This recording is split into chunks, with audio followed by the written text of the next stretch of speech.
Jade Watson never imagined that a quiet Sunday morning at Evergreen Hills Cemetery would end with her in handcuffs, her grief branded a crime.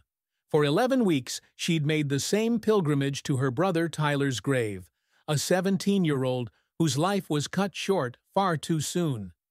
She wore his oversized hoodie, still faintly scented with peppermint gum and the sweat of youth, and carried his frayed baseball cap, tokens of a bond that death couldn't erase. That morning, as she knelt on the cold earth, tracing his name etched in granite, her tears fell in silent, broken sobs. It wasn't loud or disruptive. It was raw, private, the kind of mourning that seizes your chest and leaves you trembling with the weight of loss. For Jade, this was sacred ground, the one place she could still feel Tyler's presence. But 20 minutes into her vigil, a white SUV rolled up, bearing the emblem of the Evergreen Hills Homeowners Association, HOA. Out stepped Carolyn Dio, a woman in her 60s with a peach pantsuit and steely eyes, clutching a tablet instead of flowers.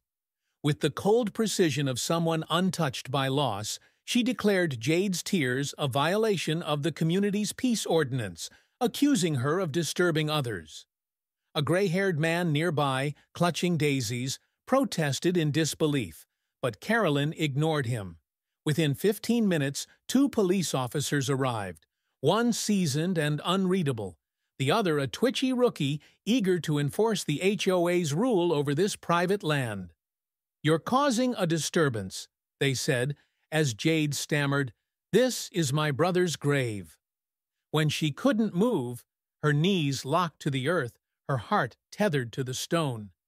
They grabbed her arms, cuffed her wrists, and pulled her away as onlookers gasped and recorded. The video exploded online, a stark image of grief criminalized.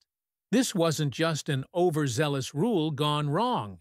It was a deliberate assault on a human right. Carolyn Dio and the HOA turned mourning into a punishable act, stripping Jade of her dignity in a moment of vulnerability. Her arrest laid bare a chilling truth. In Evergreen Hills, the freedom to grieve, to feel, to remember, was no longer guaranteed, replaced by a sterile demand for silence enforced at the end of a badge. The arrest of Jade Watson at her brother's grave wasn't a random act of bureaucratic overreach. It was a calculated display of power by Carolyn Dio and the Evergreen Hills Homeowners Association, HOA.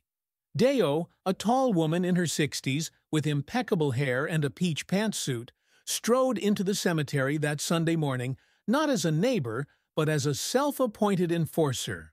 Armed with a tablet and a rule book, she confronted Jade, who knelt weeping beside Tyler's headstone, and declared her silent sobs a breach of the HOA's peace ordinance. There was no hesitation, no trace of compassion, just a clipped, cold accusation of disturbance. When Jade stammered in confusion and a bystander protested, Dio didn't flinch. She summoned the police, who cuffed Jade within 15 minutes, treating her grief like a public nuisance. This wasn't an isolated misjudgment. As Mark Watson, Jade's father, later uncovered, the HOA had a history of wielding its authority over the cemetery to suppress emotion and enforce compliance. Evidence from Julie Stafford, a disillusioned HOA treasurer, revealed chilling truths. Internal recordings captured Dio calling the cemetery a tool of control, a place to maintain neighborhood discipline. Jade's arrest, she admitted in a smug, casual tone, was a premeditated disciplinary demonstration, a warning to others that mourning too visibly would not be tolerated. The HOA had coached local police to handle emotionally unstable mourners, turning officers into tools of their agenda, as seen in the coordinated nods and gestures on body cam footage. Mark dug deeper, finding buried cases. A man detained for arguing at the gate, a mother hospitalized after a panic attack triggered by police, a teen shooed away for tending a grandparent's grave. None had fought back, until now. Under Dio's leadership, the HOA didn't just govern property lines, It policed the human soul, fining widows for crying too long, harassing veterans for leaving flags. What began as a quiet tragedy spiraled into a revelation of systemic abuse, a suburban tyranny cloaked in bylaws and PR statements. Carolyn Deo's HOA didn't stumble into this cruelty.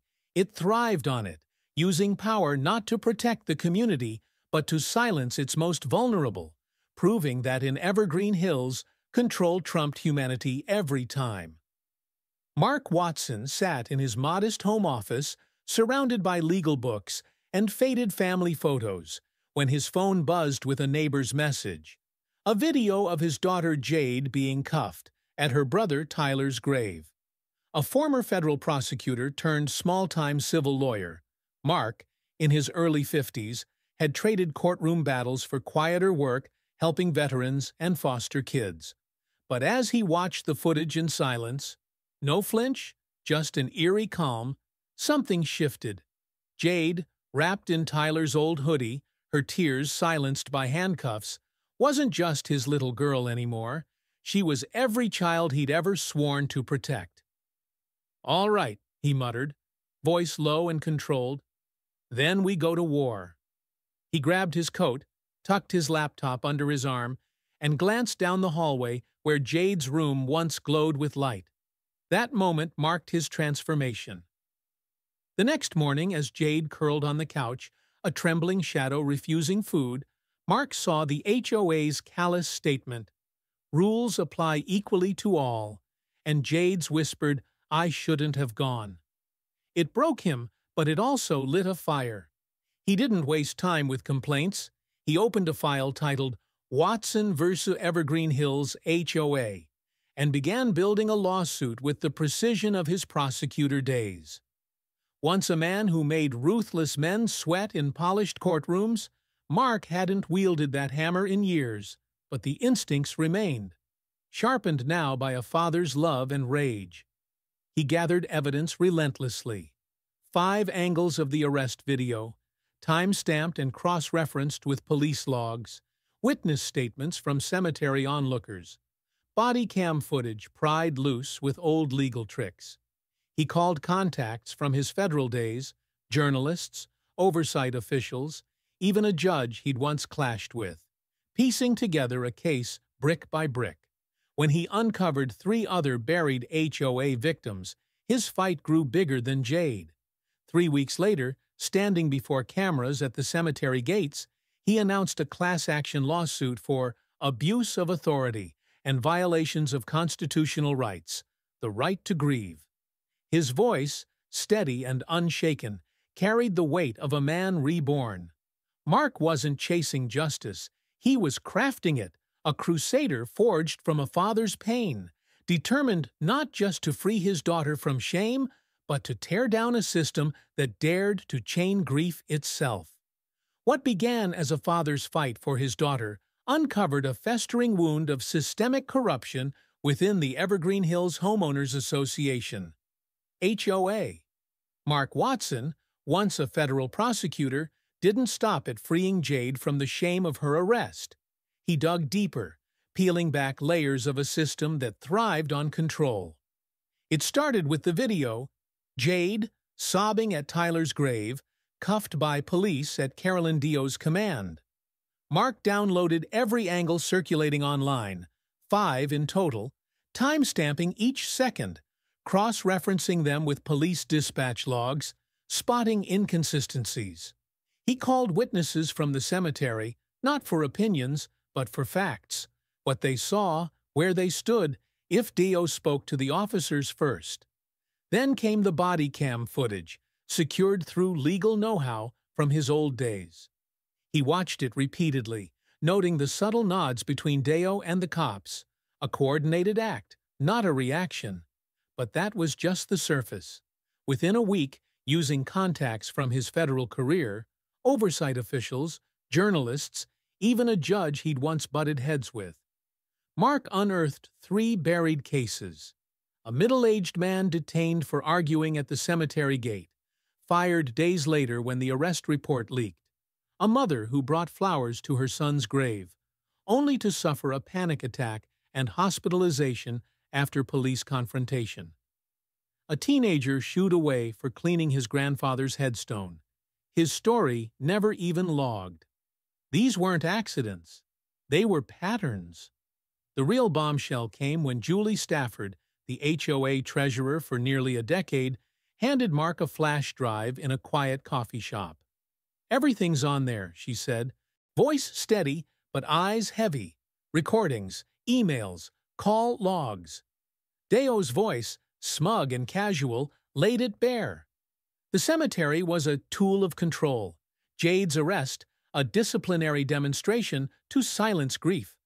The HOA had coached police to enforce quiet zones, targeting mourners they deemed unstable. Veterans harassed for leaving flags, widows fined for crying too long. The rot ran deep, hidden behind polished PR and petty bylaws.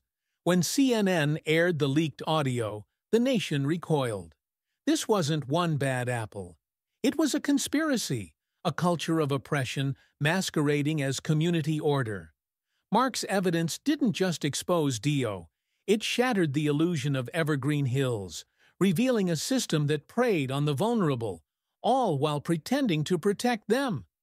The arrest of Jade Watson at her brother's grave didn't fade into the quiet obscurity Carolyn Deo and the Evergreen Hills Homeowners Association, HOA, might have hoped. It erupted into a national reckoning that shook the country. The video, raw and unfiltered, showed Jade's wrists in cuffs, her face twisted in silent grief as police dragged her from Tyler's headstone. Uploaded online, it exploded within hours, a visceral cry that millions couldn't ignore. 3 weeks later, local news aired the footage, followed by an interview where Jade, barefaced and tired, spoke simply of her brother, the cold hands that seized her, and the shame of being a trespasser in her place of solace. Viewers didn't just watch, they felt it, a tremor of outrage and empathy rippling nationwide. The next morning, camera crews and reporters swarmed the cemetery gates, not for a funeral, but for truth. Mark Watson stood there, a folder thick with evidence under his arm, declaring a class-action lawsuit against the HOA for abuse of power and violations of the right to grieve. "Grief is human," he said, voice unshaken, and the stillness that followed was electric. Protests bloomed overnight. Parents, students, veterans, neighbors clutching signs. Grief is not a crime. HOA equals abuse of power. Deo's limp PR response, deep regret, ongoing review, drowned in the chants. Board members resigned, some quietly via email, others publicly condemning the rot they'd ignored. When Julie Stafford's leaked recordings hit CNN, revealing Deo's calculated cruelty, the backlash went nuclear. Civil rights lawyers flooded in, federal investigators circled, and Deo fled, only to be nabbed by U.S. Marshals in a motel outside Chicago. Back in Evergreen Hills, the community didn't just rage, they united. When Jade returned to Tyler's grave, she wasn't alone. Dozens stood among the headstones, neighbors with flowers, students with signs, veterans with flags, a quiet, scattered legion of solidarity. No shouts, no marches, just a collective hush saying, "We see you." They'd seen the video, read the stories, and now they bore witness, affirming grief's sanctity. A new sign rose at the gate, "You may cry here." The nation watched, and Evergreen Hills became a symbol, not of control, but of a people reclaiming their right to mourn. Together, unbroken. For Jade and Mark Watson, justice wasn't a loud victory parade. It was a quiet, hard-won space to breathe again, carved out of the wreckage left by the Evergreen Hills Homeowners Association, HOA. After Jade's arrest at Tyler's grave, she'd crumpled into herself, a shadow on the couch, hands trembling over a glass of water she couldn't drink, eyes swollen from crying in her sleep. Mark, watching from the kitchen, felt the helpless ache of a father powerless to erase her pain. But he fought anyway, turning evidence into a weapon, a lawsuit that grew beyond their story, pulling in voices of other silenced mourners. 3 months later, the legal battle churned on, buried under motions and delays, but its impact had already shifted their world. Jade returned to the cemetery, not alone this time, but with Mark and a group of high school kids who'd never known Tyler yet, carried carnations marked with his name. She walked the familiar path, past trees heavy with memory, and knelt at his grave. No rush, no fear. From her jacket, she pulled his old baseball cap, returned to her in an evidence bag after the arrest, smoothed its frayed brim, and laid it beside a single flower. She didn't cry. She didn't need to. Her steady breathing said enough. This was healing, not erasure of pain, but a reclaiming of peace. Mark stood nearby, hands in his pockets, watching with a reverence that needed no words. The fire of his crusade had softened. Not gone, just resting. He knew the war wasn't over. Court dates loomed. The HOA's lawyers would drag it out, maybe even sling mud his way. He'd seen it before, but in that moment, none of it mattered. He'd proven grief didn't belong in chains, that Jade could mourn without hiding. Near the entrance, a sign he'd written stood on polished oak. You may cry here. You may love here. You may remember here. Fear has no place in this ground. Simple, unsigned, it was a father's promise kept, not just to Jade, but to Tyler, to every soul the HOA had tried to break. Justice wasn't complete. Carolyn Deo faced charges. The system trembled. But for Jade and Mark, healing bloomed in the silence they'd fought to reclaim. A fragile, sacred stillness no one could steal again. Based on the analysis, the story of Jade and Mark Watson conveys profound messages. The right to express grief is sacred. No one can strip away our humanity, and the power of perseverance can change an unjust system. A key lesson is that regardless of age or circumstance, we all have the capacity to stand up for what's right, especially when it involves family and memory. For those over 40, life has taught us that loss is inevitable. Friends, loved ones, or the years gone by. Yet, like Mark, we can turn pain into action, whether it's as small as writing a letter or as big as fighting for the community. Jade reminds us that healing doesn't need to be loud. Sometimes, a quiet moment by a grave or an old keepsake is enough. Cherish the right to cry, to remember, and never let anyone, be it rules or authority, make you feel ashamed of it. Ultimately, this story encourages us to unite, as the people of Evergreen Hills did, to protect one another. For in solidarity, we find the strength to overcome darkness,